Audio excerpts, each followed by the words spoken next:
सभी को नमस्कार। हिंदी के एक नए वीडियो में आप सभी का हार्दिक स्वागत है।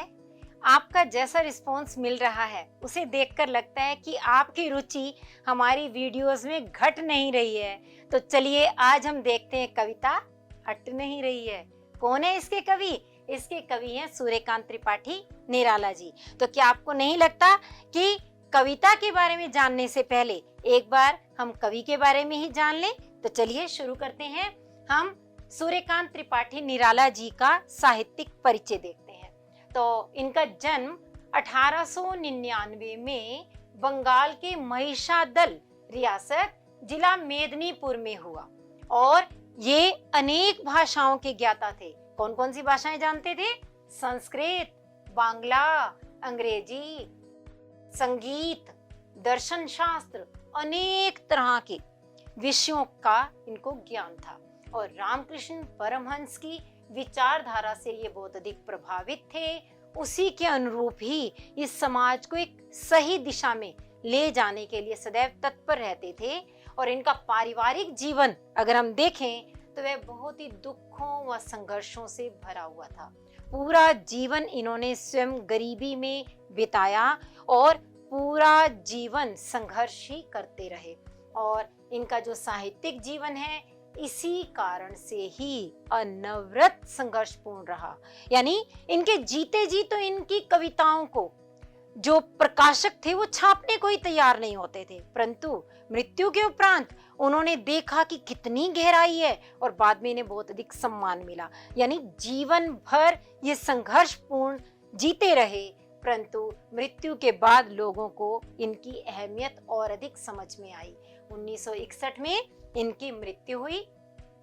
अब हम देखते हैं इनकी प्रमुख रचनाएं कौन कौन सी रही। हालांकि इन्होंने उपन्यास, कहानी, आलोचना, निबंध लेखन ये सब कुछ किया, परंतु मुख्य रूप से कविताओं में इन्हें विशेष रूप से सम्मान प्राप्त हुआ। इनकी अनेक रचनाओं को आप सामने यहाँ देख भी सकते हैं और स्वयं भी खोज सकते हैं कि कौन कौन सी इनकी रचनाएं हैं। अब हम बात करेंगे इनकी साहित्यिक विशेषताओं की। इनके काव्य में हमें दार्शनिकता, विद्रोह, क्रांति, प्रेम की तरलता और प्रकृति का विराट व मनोहारी चित्रण देखने को मिलता है, क्योंकि ये प्रकृति को काफी गहराई से महसूस करते थे और इसी कारण जो कुछ भी इन्हें गलत दिखाई देता था, चाहे वह प्रकृति की क्यों ना हो, उस पर भी अपना विद्रोह प्रदर्शित करते थे। और सर्वप्रथम मुक्त छंद का प्रयोग इन्होंने ही किया। ये मुक्त छंद के जनक माने जाते हैं। मुक्त छंद क्या होता है? मुक्त छंद से मतलब है एक ऐसी काव्य रचना जिसमें छंद के विधि विधान के अनुसार कोई रचना के नियमों का ध्यान रख करके न रचा जाए, अपितु उसमें कोई पंक्ति बड़ी कोई छोटी हो सकती है, उसके चरण छोटे बड़े हो सकते हैं, तुकांत हो भी सकता है और नहीं भी हो सकता। यानी उसमें भाव प्रधान है, छंद के नियम प्रधान नहीं है। ऐसा छंद कहलाता है मुक्त छंद और उसी की इन्होंने रचना की। जैसे उदाहरण के लिए तोड़ती पत्थर इनकी कविता है, उसमें वो क्या कहते हैं? वह तोड़ती पत्थर देखा मैंने उसे इलाहाबाद के पथ पर। अब आप स्वयं देखिए, एक चरण कितना छोटा और दूसरा चरण कितना बड़ा। इसी तरह से भिक्षुक कविता में वो कहते हैं, वह आता दो टूक कलेजे के करता, पछताता पथ पर आता।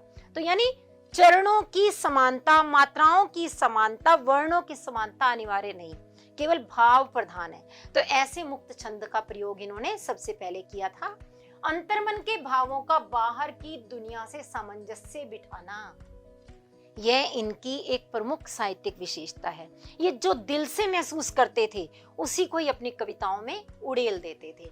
और शोषित, उपेक्षित, पीड़ित और प्रताड़ित जन के प्रति गहरी सहानुभूति का भाव इनकी रचनाओं में देखने को मिलता है। जिस तरफ सामान्य लोगों का ध्यान भी नहीं जाता, उस चीज को ये इतनी गहराई से देखते थे, महसूस करते थे और अपनी कविताओं के माध्यम से दुनिया को भी महसूस करवा देते थे। तो ये है इनकी साहित्य की प्रमुख विशेषताएं। अब हम बात करेंगे उसी कविता की जिसका मैंने शुरू में ही नाम लिया था, अट नहीं रही है। और इसके कवि सूर्यकांत त्रिपाठी निराला जी हैं। लेकिन यहाँ आपके मन में प्रश्न आता होगा, क्या नहीं अट रही है ना? तो यहाँ मैं आपको बताऊंगी कि इस कविता में मुख्य रूप से कहा क्या गया है। तो इस कविता का जो प्रतिपाद्य है उसमें वसंत ऋतु का आगमन, जो कि हिंदी के फागुन महीने में होता है, उसका वर्णन है। अब आप सोचेंगे फागुन महीना कौन सा, जो हम जनवरी, फरवरी, मार्च, अप्रैल ऐसे अंग्रेजी महीने जानते हैं ना, उसमें फरवरी और मार्च के बीच का समय फागुन का महीना कहलाता है। देसी कैलेंडर में इसे फागुन महीना कहा जाता है, जो कि वसंत ऋतु के आगमन में ही होता है। तो उस महीने का यहाँ वर्णन किया गया है कि वसंत में फागुन की आभा इतनी अधिक है कि वह कहीं भी समा नहीं पा रही है। अट नहीं रही है का मतलब वही हुआ, समा नहीं पा रही है। कहाँ नहीं समा पा रही? हमारी आंखों में, हमारे हृदय में, इस प्रकृति में, मतलब इतनी अधिक उसकी सुंदरता है कि वह कहीं भी समा नहीं पा रही है। अतः फागुन की मादकता को प्रकट करते हुए फागुन की सर्वव्यापक सुंदरता का सजीव चित्रण करना व प्रकृति के संरक्षण के लिए प्रेरित करना कविता का उद्देश्य है। मतलब यहाँ कवि यह बताना चाहता है कि प्रकृति ने हमें इतना कुछ दिया है, इतनी सुंदरता दी है, तो उस सुंदरता की रक्षा करना हमारा कर्तव्य है।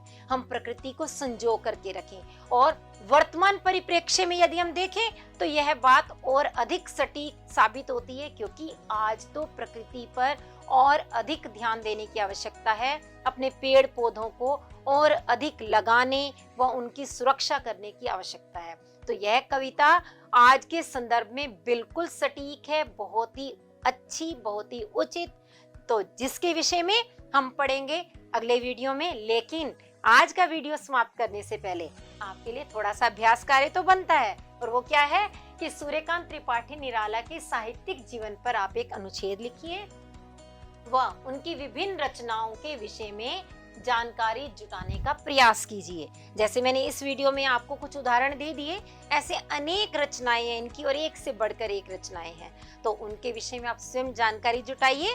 हम फिर मिलेंगे अगले वीडियो में। धन्यवाद।